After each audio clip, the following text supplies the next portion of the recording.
In 500 AD, Lord Ahura returned to Earth and was born as Arthur in Tintagel.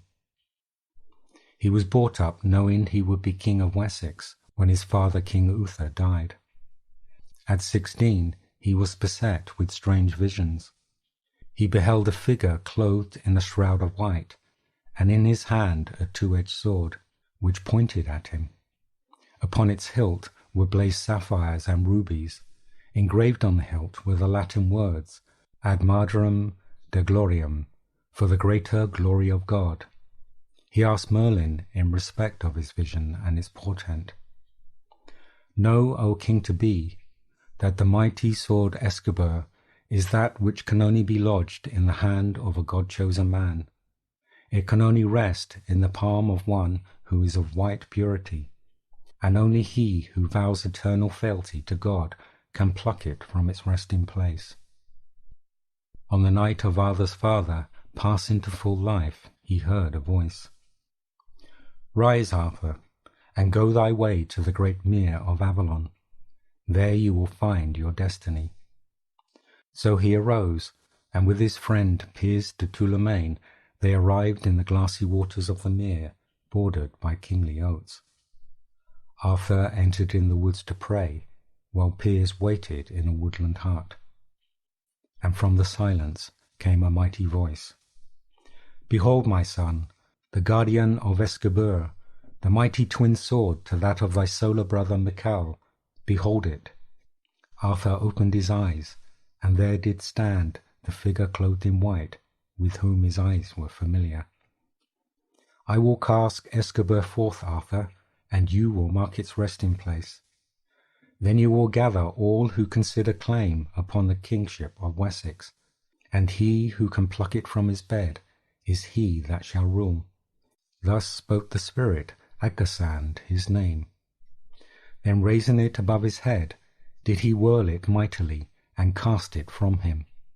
It cleaved asunder the bole of a great oak, and did rest there. The moment had come to test the power of kingship. 2 weeks later there was a great gathering of young knights and nobles at the mere of Avalon. All tried to draw Excalibur from the oak, till finally Arthur advanced, grasped the cross-formed hilt, and it came with ease into his hand from the tree. Then he heard a voice from the mere.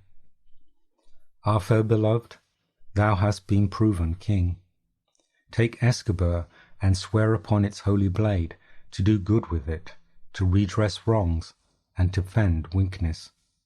For its blade is sacred, touched as it was by the hand of Yeshua when he dwelt for a time in Avalon.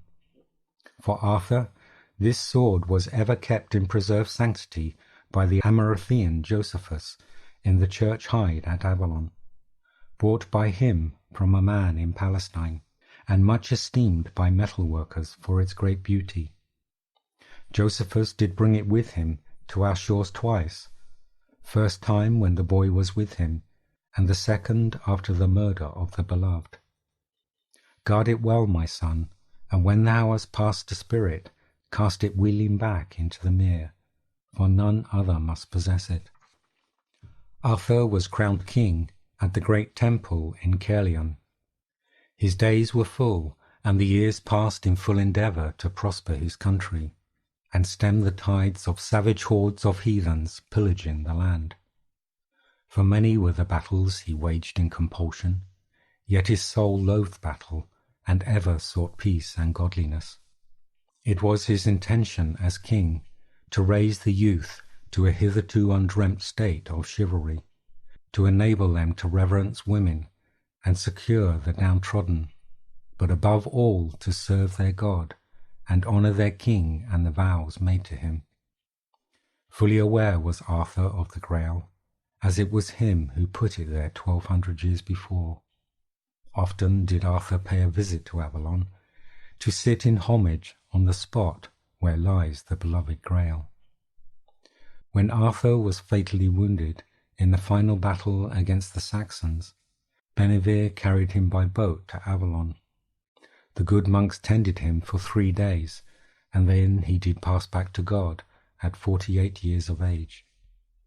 His remains were placed in the chapel of the Arimathean upon the site of the Wattle Church, and there 38 years later did they bring Guinevere and lay her in his arms. Benevere cast Escubert in the waters of the mere, and later buried the Round Table of the 12 Knights deep in Chalice Hill. Arthur's body did not taste of decay until the desecration of the abbey. So ends Lord Mackel's account of the Holy Grail in Avalon.